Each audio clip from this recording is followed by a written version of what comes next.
Those are, okay, so, but what you're saying, if you're saying, correct me if I'm wrong. I'm not trying to be difficult. You're saying that those are your starting positions. Those are the things that you accept. I'm saying they can be. On faith. No.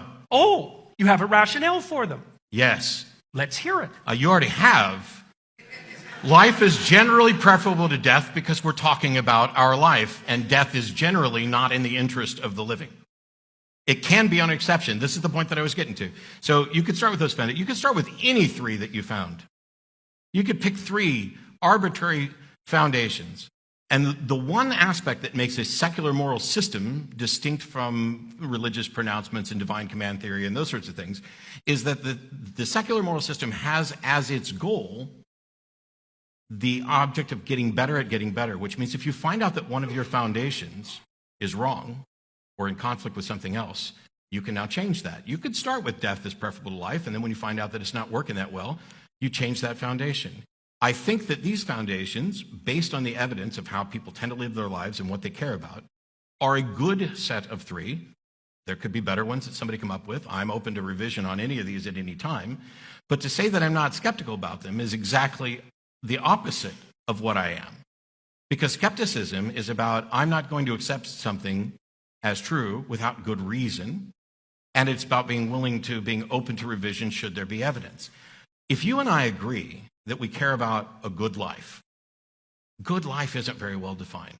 And we may have different ideas about what good life is. But if we could actually just sit here and take notes, I think that we'd come across maybe a handful of things that we would agree would make for a good life. If we take those and compare them to the foundations of a secular moral system like what I'm describing, we can determine non-subjectively whether or not the list we've come up with are consistently approachable from that foundation. And we can do that for religious morality as well. The analogy that I've used in the past is, for example, a game of chess.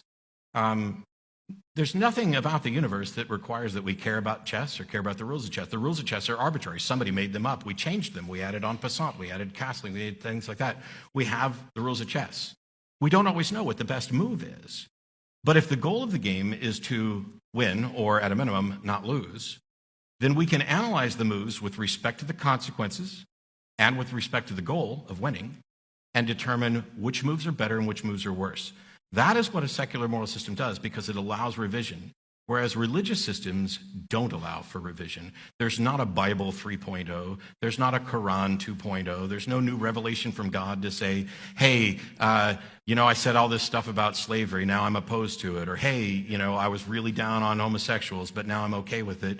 Hey, when I said that here's what caused diseases, or that you were unclean and shouldn't enter the temple, all those things are actually wrong. The germ theory of disease is right. And none of that's come out. Well, there is kind of a Bible 2.0. That was the New Testament, right? Well, so that's not exactly right. That is the update for the Christians, except that it's worse than the first one. Well, that's not exactly the point. The point is there was an update. So, in the update, it's not like Jesus came along and said, hey, in Exodus 21, where I was saying you could have slaves and beat them, we got that wrong, or you got that wrong. That correction's never given. That thing about, in Leviticus, where we point out that women are worth 2/3 of that of a man, we got that wrong. None of that is corrected. In fact, the reason I say it got worse, although I didn't know we were going to go down the biblical route tonight, is that if you look at Jewish tradition, when you're dead, you sleep with your fathers. There's no real clear notion of an afterlife. And then with the introduction of the New Testament, what you get is infinite torture and punishment for finite crimes, which is immoral. All right, so I don't want to go down that rabbit hole at the moment, although I'd be perfectly happy to do it.